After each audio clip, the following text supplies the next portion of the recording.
இங்கே எங்களுக்கு எந்த ஒரு நீதியும் கிடைக்காது என தாவேக கட்சியின் இணை பொதுச் செயலாளர் CTR நிர்மல்குமார் தெரிவித்துள்ளார்.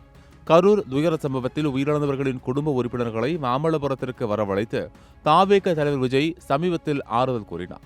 இதனையடுத்து அக்கட்சியின் முதல் நிர்வாகக் குழு கூட்டம் அக்டோபர் 29 நடைபெற்றது. கூட்டத்திற்கு பிறகு CTR நிர்மல்குமார் செய்தியாளர்களை சந்தித்து பேசினார். அப்போது அவர் கரூர் சம்பவத்தை ஒட்டி மக்களை சந்திக்க பொதுச் செயலாளர் ஆனந்த் உட்பட அனைவரும் காத்திருந்தோம். ஆனால் அதற்கான அனுமதி வழங்கப்படவில்லை. எங்களுக்கு கிடைத்த தகவலின்படி அனைத்து ரோடுகளும் தடை செய்யப்பட்டது.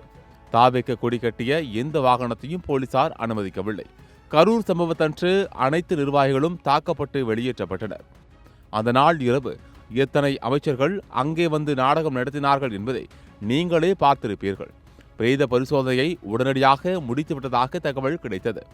கண்டிப்பாக இங்கே எங்களுக்கு எந்த ஒரு நீதியும் கிடைக்காது என்பதை உணர்ந்து கொண்டோம். எங்களின் குற்றச்சாட்டை காவல்துறையின் மீதுதான். அதனால்தான் உயர்நீதிமன்றத்தை நாட வேண்டும் என சென்னை கிளம்பினோம். அவர்கள் எண்ணம் நிச்சயமாக நடைபெறாது.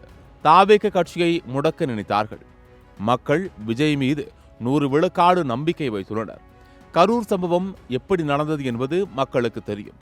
41 பேர் உயிரிழந்ததுதான் மிகப்பெரிய துக்கம், மீள முடியாத துக்கம்.